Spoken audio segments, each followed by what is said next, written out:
The power of a name. Before the cosmos unfurled, before the first whisper of light pierced the void, there was the Word, not simply a sound, but the very essence of creation, the divine utterance that brought forth all that is. In the beginning was the Word, and the Word was with God, and the Word was God. This isn't poetry. It's ontology. It's the grounding of reality itself in the divine speech, the Logos, the very mind of God made manifest. Consider the encounter at Sinai. Moses, trembling before the burning bush, dares to ask the unaskable, "Who are you?" And the answer, a revelation that shook the foundations of being, "I am who I am." Not a definition, not a category, but a pure act of existence, a self-subsisting reality beyond all human comprehension. This name, the sacred Tetragrammaton, was not to be uttered lightly, for it held the very power of the divine presence. To speak it was to invoke the source of all being, to stand before the very face of God. Through the ages, humanity has grappled with this divine utterance, this name that transcends all names. Sacred texts, chanted prayers, the very architecture of our temples, all bear witness to the profound reverence for the power of words to connect us to the transcendent. Language, in its purest form, is a vessel of the sacred, a bridge between the finite and the infinite. But what happens when that vessel is corrupted, when the sacred is profaned? Today we swim in a sea of words, a torrent of data, a ceaseless cacophony of voices. Algorithms shape our thoughts, clicks determine our truths, and language is reduced to a commodity, traded for attention, stripped of its sacred resonance. The I am of Sinai is drowned out by the I think, therefore I am of a fragmented digital existence. We are bombarded with information, yet starved for meaning. The very language that once carried the divine presence is now weaponized, manipulated, and emptied of its power. What does it mean to honor God's name in this age of noise? It is not simply about avoiding blasphemy, though that is vital. It is about reclaiming the sacredness of speech, about recognizing the inherent power of words to build up or tear down, to heal or to wound. It is about cultivating a language of truth, a language of love, a language that echoes the divine Logos itself. To honor God's name is to recognize that every word we speak, every thought we express has consequences, ripples that extend into the very fabric of reality. We are called to be guardians of the Word, stewards of the divine utterance. We are called to speak with reverence, with wisdom, with love. In a world drowning in noise, we are called to be the still, small voice that whispers the truth, the echo of the I am that resonates through eternity. For in the beginning was the Word, and that Word even now seeks to dwell among us, to be heard, to be honored, to be loved. The third commandment in context. You shall not misuse the name of the Lord your God. Exodus 27.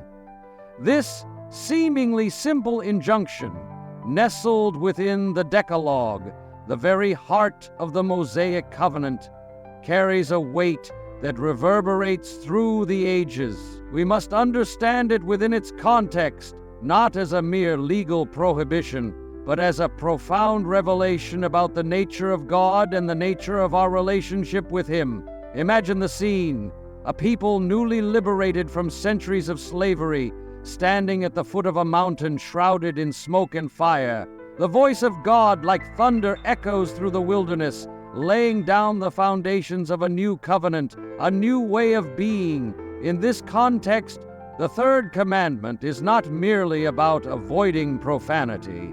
It's about acknowledging the sheer, overwhelming holiness of the one who speaks.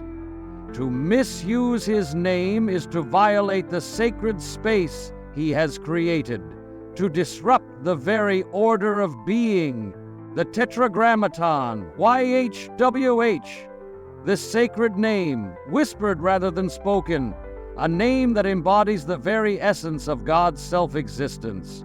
It was considered unpronounceable, a linguistic boundary, a testament to the divine transcendence. To attempt to capture God in human language, to reduce him to a mere word, is an act of hubris, a denial of his infinite mystery. The silence surrounding this name speaks volumes, reminding us that God is always greater than our comprehension, always beyond our grasp. In ancient Israel, to invoke God's name was to stand on holy ground, to enter into a direct encounter with the divine presence. It was not a casual act, but a solemn and awe-inspiring event. Priests with meticulous care would pronounce blessings invoking the name with trembling reverence. The sacred texts bearing the divine name were treated with the utmost respect, handled with clean hands and pure hearts. This reverence stemmed from a deep understanding that the name was not simply a label, but a conduit to the divine reality. But this commandment is not just about external acts of reverence, it's about the interior disposition of the heart. To misuse God's name is to treat him with contempt, to reduce him to a tool for our own selfish purposes. It is to speak of him with flippancy, with arrogance, with a lack of humility. It is to use his name to manipulate, to coerce, to deceive. It is to empty the sacred name of its power, to strip it of its awe-inspiring mystery. It is to use the very essence of God for things that are not of God. In our modern world, where language is often debased and profaned, where words are used as weapons and tools of manipulation, the third commandment takes on a renewed urgency. We are called to reclaim the sacredness of speech, to recognize that every word we utter has consequences, that every name we invoke carries a weight of its own. To honor God's name is to honor the very essence of truth, beauty, and goodness that he embodies. It is to speak with integrity, with compassion, with a deep awareness of the power of our words, to build up or tear down. The third commandment, therefore, is not a restriction, but a liberation. It frees us from the tyranny of careless speech, from the emptiness of profane language. It invites us to enter into a deeper communion with the divine, to speak with reverence and awe, to use our words as instruments of grace and truth. It reminds us that God's name is not a mere sound, but a sacred reality, a source of infinite power and love, a mystery that transcends all human understanding. To honor his name is to honor the very ground upon which we stand, the very air we breathe, the very being that sustains us. Jewish reverence from tradition to today. Jewish tradition, forged in the crucible of divine revelation and honed through centuries of faithful practice, offers a profound understanding of the sacredness of God's name. Do not carry God's name in vain, Exodus 27. This injunction, far from being a mere prohibition against profanity, is a call to a deep and abiding reverence, a recognition of the inherent holiness that permeates all of creation. Within the synagogue, in the quiet recitation of prayers, in the careful handling of the Torah scroll, we witness the living legacy of this reverence. The divine name Adonai is spoken with hushed tones, with a sense of awe and humility. The Tetragrammaton itself, YHWH, is rarely uttered, replaced with respectful substitutes, a constant reminder of God's transcendence, of his infinite distance from our finite understanding. This is not mere ritual. It is a profound expression of faith, a recognition that language, when used with integrity, can become a bridge to the sacred. The study of Torah, the sacred text that bears witness to God's covenant with his people, is another testament to this reverence. Each word, each letter is meticulously examined, pondered, and cherished. For within these words lies the very essence of divine wisdom, the blueprint for a life lived in accordance with God's will. To treat these words with anything less than the utmost respect would be an act of profound disrespect, a violation of the sacred trust that binds God and humanity. The Talmudic tradition, with its intricate debates and meticulous interpretations, further illuminates the depth of this reverence. The sages understood that the divine name was not to be used lightly, not to be manipulated for personal gain or used to inflict harm. To invoke God's name for selfish purposes, to wield it as a tool of power or control, was considered a grave transgression, a profanation of the sacred. The name was not a weapon, but a source of blessing, a conduit of divine grace. This reverence extended beyond the synagogue and the study hall. It permeated every aspect of daily life. Acts of kindness, acts of charity, acts of ethical conduct, all were seen as expressions of honoring God's name. To live a life of integrity, to treat others with compassion, to uphold justice and righteousness. These were the true manifestations of reverence, the living embodiment of the divine word. The name was never a tool to be used, but a guiding light to be followed. Today, in a world often characterized by cynicism and irreverence, the Jewish tradition reminds us of the enduring power of sacred speech. In a culture saturated with empty words and fleeting trends, can still inspire us to live lives of purpose and meaning. The Jewish tradition, from ancient times to the present day, offers a timeless lesson. To honor God's name is to honor the very essence of truth, beauty, and goodness that He embodies. It is to recognize that our words have power, that our speech has consequences, that our language can either build up or tear down, heal or wound. It is to use our voices as instruments of grace, as vessels of compassion, as echoes of the divine word that created all things. It is to remember that the name of God is not a tool, but a bridge to the sacred, a bridge to the divine, a bridge to the very heart of being. Aquinas on Oaths and Truth. Thomas Aquinas, the angelic doctor, a luminary of the medieval world, offers us a profound framework for understanding the ethical dimensions of speech, particularly in relation to God's name. His insights, rooted in both reason and revelation, illuminate the deep connection between language, truth, and the divine. For Aquinas, honoring God's name is not merely a matter of avoiding blasphemy. It is about aligning our speech with truth itself, with the very essence of God's unwavering fidelity. Consider the solemn act of an oath. Aquinas, with his characteristic precision, defines an oath as a religious act, an invocation of God as a witness to the truth of our words. To swear falsely, therefore, is not simply a breach of human trust. It is a profound act of sacrilege, a direct affront to the divine veracity. It is to reduce God, the very source of truth, to a mere instrument of deception, to a participant in our lies.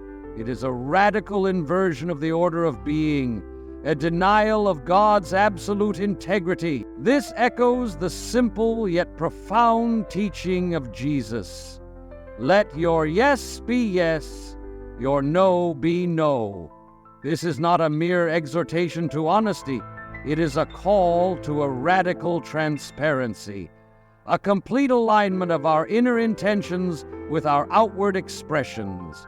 It is a recognition that our words, when spoken with integrity, can become reflections of the divine truth, echoes of God's unwavering faithfulness. To speak otherwise is to create a chasm between our words and our hearts, a dissonance that disrupts the harmony of creation. Oaths, vows, promises. These are not mere social conventions. They are liturgical acts, sacred rituals that invoke the divine presence. When we make a promise, we are not simply binding ourselves to a course of action. We are invoking the very name of God, calling upon His fidelity to witness and uphold our commitment. This is why vows taken in religious contexts, covenants sealed in sacred ceremonies, pledges made in solemn assemblies, carry such profound weight. They are not merely human agreements. They are sacred encounters, moments of direct communion with the divine. Aquinas understood that God's fidelity is the foundation of all truth, the bedrock upon which all promises rest. God's yes is eternally yes, His no eternally no. There is no shadow of turning in Him, no ambiguity, no deception. To honor God's name, therefore, is to strive for this same level of unwavering fidelity in our own speech. It is to speak with integrity, with honesty, with a deep awareness that our words have consequences, that they can either build up or tear down, heal or wound. In our contemporary world, where promises are often broken with impunity, where words are used as tools of manipulation and deception, Aquinas' insights take on a renewed urgency. We are called to reclaim the sacredness of speech, to recognize that our words have the power to create or destroy, to heal or to harm. We are called to speak with a deep awareness of the divine presence, to align our speech with the truth that transcends all human limitations. Aquinas reminds us that honoring God's name is not a mere formality. It is a fundamental act of worship, a recognition of God's absolute sovereignty over all of creation. It is a commitment to speak with integrity, to uphold truth, to live in accordance with the divine fidelity that sustains all things. It is to remember that our words, when spoken with reverence and honesty, can become echoes of the divine Logos, reflections of the very Word that created the universe. It is to remember that our yes and no should be as firm and true as God's own. The Logos and human speech. The prologue to the Gospel of John, with its profound declaration, "En arche en o Logos," unveils a profound connection between the divine word and the human capacity for speech. This Logos, the very mind of God, is not merely a concept, but a living, creative force, the source of all being. Through the incarnation, this divine word became flesh, dwelling among us, revealing the depths of God's love and the power of His word to transform the world.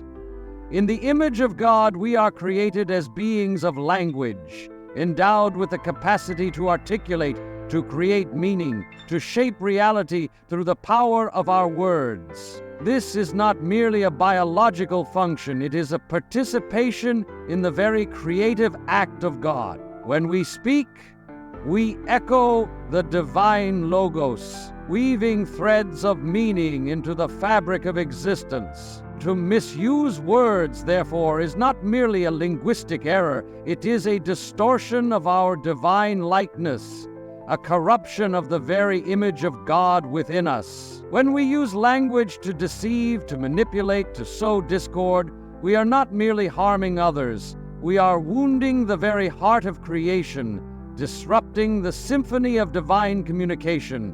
But when we use our words to heal, to inspire, to uplift, to bring forth beauty and truth, we participate in the very work of redemption, restoring the harmony that has been broken.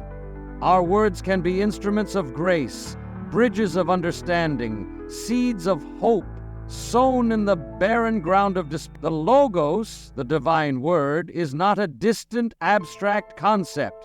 It is the very breath of life within us.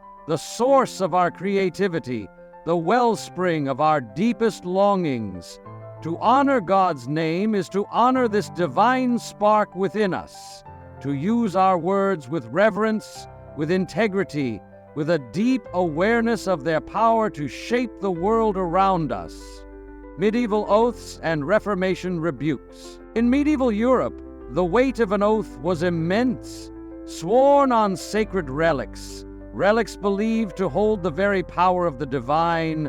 Oaths were seen as invocations of God himself. To break an oath was not merely a breach of human trust. It was a desecration of the sacred, a betrayal of the divine witness. Yet, this reverence for oaths was not without its dangers. The Reformation, a period of profound religious and social upheaval, challenged the unquestioned authority of the Church and the sanctity of oaths that bound individuals to unjust systems. Figures like Martin Luther, with his resounding declaration, "No oath binds if it contradicts Christ," sought to reclaim the purity of the gospel, to liberate individuals from oaths that bound them to sin and servitude. Throughout history, we find countless examples of individuals wrestling with a tension between sacred oaths and the demands of conscience. Galileo, forced to recant his revolutionary astronomical findings under threat of the Inquisition, faced the agonizing dilemma of choosing between his scientific integrity and his physical safety. Socrates, condemned to death for questioning the established order, chose to uphold the principles of truth and justice rather than compromise his philosophical convictions. Despite their differing perspectives, both medieval theologians and the reformers agreed on one fundamental truth: speech is sacramental, a vessel of divine trust. Whether uttered in the form of a solemn oath or a whispered prayer, every word carries weight. Every utterance has the potential to either build up or tear down, to bless or to curse. To honor God's name is to recognize the sacredness of this trust, to use our words with integrity, to speak with truth and compassion, to let our yes be yes and our no be no. The name in rebellion and revival.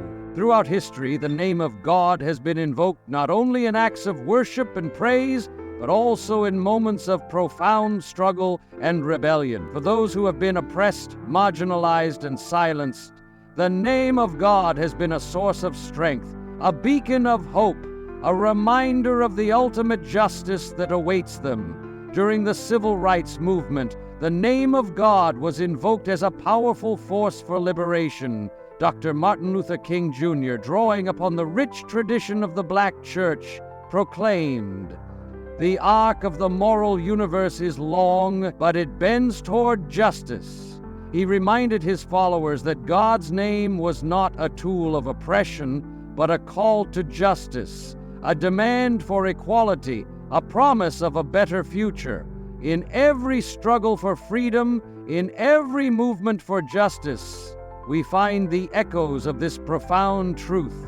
The name of God is a name of liberation. It is a name that inspires hope in the face of despair, that fuels the fires of resistance, that sustains the weary soul on the long march toward justice. Today, as we grapple with the ongoing challenges of inequality and injustice, the name of God continues to be a source of inspiration and a call to action. It is a reminder that we are all created in God's image, that we are all equal in His eyes, and that we are called to build a world where justice and compassion prevail. To honor God's name in this context is not to invoke divine sanction for oppression, but to align our actions with the divine will for justice and compassion. It is to use our voices to speak truth to power, to stand in solidarity with the marginalized and oppressed, to work tirelessly for a world where every person is valued, respected, and empowered. The commodification of speech. In our hyper-connected world, the name of God has become a commodity, a tool to be wielded for personal gain, a weapon to be used in the culture wars. From social media influencers peddling blessed merchandise to politicians invoking divine authority to justify their agendas, the sacred has been reduced to the profane, the divine name twisted to serve the basest of human desires.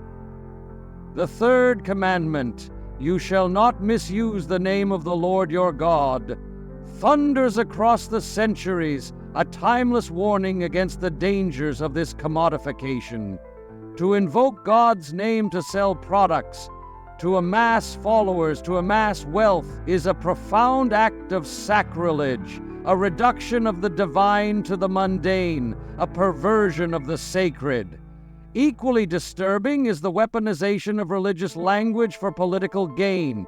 When politicians selectively quote scripture to justify prejudice, to demonize the other, to divide rather than unite, they are not honoring God's name. They are desecrating it, using the divine to mask their own selfish ambitions. This commodification of the sacred is not limited to the halls of power or the corridors of social media. It permeates our everyday language, where religious terms are used as mere expletives, where the name of God is invoked with flippancy and irreverence. We have become so accustomed to the sound of the divine name that we fail to recognize its inherent holiness, its power to either bless or curse. In this age of noise, where the sacred is constantly bombarded by the profane, we are called to reclaim the reverence that is due to God's name. We are called to resist the temptation to reduce the divine to a mere marketing tool, to a political weapon, to a casual expletive. We are called to speak of God with humility, with reverence, with a deep awareness of the power of our words, to either honor or dishonor the divine. To honor God's name in this digital age is to cultivate a language of truth, a language of love, a language that reflects the divine image within us. It is to use our voices not to manipulate or deceive, but to build bridges of understanding, to foster compassion, to work for a world where the sacred is not profaned but held in reverence. Misinformation and deepfakes. In this age of information overload, where truth is often the first casualty, the weaponization of language takes on a new and insidious form. Misinformation spreads like wildfire, fueled by algorithms and amplified by echo chambers. Deep fakes blur the lines between reality and fiction, making it increasingly difficult to discern truth from falsehood. In this post-truth era, where lies can be manufactured and disseminated with unprecedented speed and reach, the very foundations of truth are under assault. When lies wear the cloak of truth, when falsehoods are dressed up as facts, the soul of society itself is at risk. Aquinas, with his keen understanding of the human person, recognized the profound harm that falsehood can inflict. Lies, he argued, not only damage our relationships, but also wound our very souls, distorting our perception of reality and undermining our capacity for truth. In a world saturated with misinformation, where lies are weaponized to manipulate and deceive, Aquinas' warning takes on a renewed urgency. To honor God's name in this age of disinformation is not merely a matter of avoiding personal deception, it is a call to be guardians of truth, to cultivate a discerning mind, to resist the temptation to believe everything we see and hear. It is a call to cultivate a culture of truth, where facts are valued, where critical thinking is prized, and where the pursuit of truth is seen as a sacred duty. This is not a call for blind acceptance of authority or unquestioning belief in any particular ideology. It is a call to engage in honest dialogue, to seek out diverse perspectives, to critically evaluate information, and to strive for a deeper understanding of reality. It is a call to use our voices to defend truth, to challenge falsehoods, to cultivate a public discourse that is informed, respectful, and grounded in the pursuit of truth. In a world drowning in a sea of misinformation, the pursuit of truth is not merely a philosophical exercise. It is an act of faith, a recognition that truth is not a subjective construct, but a reflection of the divine order. To honor God's name is to uphold the integrity of truth, to defend it against the forces of deception, to use our voices to speak truth to power, and to cultivate a world where truth can flourish. Prayer, the language of surrender. In the depths of our being, there resides a yearning for the transcendent, a longing to connect with something larger than ourselves.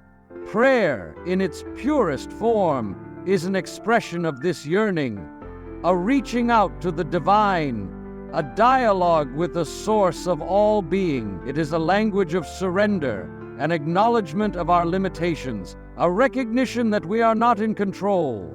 The Lord's Prayer, perhaps the most familiar of all Christian prayers, begins not with a list of requests, but with a profound act of adoration. Hallowed be thy name. This is not merely a pious phrase. It is a recognition of God's absolute sovereignty, a surrender of our will to His divine will. It is an acknowledgement that God is holy, transcendent, worthy of all praise and adoration. Prayer takes many forms: the silent contemplation of the mystic, the heartfelt petitions of the supplicant, the communal worship of the faithful, the selfless service rendered to those in need. But at its core, prayer is always an act of surrender, a recognition of our dependence on the divine, a willingness to listen and to receive. It is a humbling experience, an acknowledgement of our limitations, a recognition that our lives are not our own, but are ultimately in God's hands. When a mother prays for her child, her words are not merely a list of requests. They are an outpouring of love, a surrender of her deepest fears and anxieties to the divine care. It is an act of trust, a recognition that her child is held in the loving embrace of God's providence. Similarly, when we pray for justice, for peace, for healing, our words are not merely a plea for personal benefit.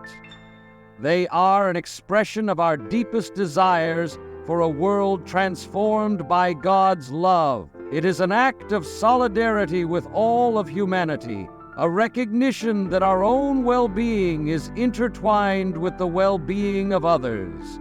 In the quietude of prayer, we find a refuge from the noise and distractions of the world. We find a space to connect with the divine, to listen to the still, small voice within, to rediscover our true selves. Prayer is not a passive act. It is a dynamic engagement with the divine, a conversation that shapes our hearts and minds, transforming us from within. Prophetic courage, speaking truth to power. To honor God's name is not merely to avoid uttering profanities. It is to speak truth, even when it is costly, even when it puts us at risk. Throughout history, prophets have reminded us that silence in the face of evil is itself evil. They have dared to speak truth to power, to challenge injustice, to demand a more just and equitable world. Archbishop Oscar Romero, the shepherd of a nation torn apart by violence and oppression, chose not the path of silence, but the path of prophetic witness. He denounced the atrocities committed by the military regime. He spoke out on behalf of the poor and marginalized, and he paid the ultimate price for his courage. His assassination silenced his voice, but his message of love, justice, and peace continues to inspire generations. In our own time, we witness the courage of young activists like Greta Thunberg, who have dared to challenge the complacency of world leaders on the issue of climate change. Their voices, though small, have resonated across the globe, awakening a new awareness of the environmental crisis and inspiring millions to take action. Whistleblowers, at great personal cost, expose corruption and wrongdoing, shining a light on the dark corners of power. They remind us that the pursuit of truth is not merely an intellectual exercise.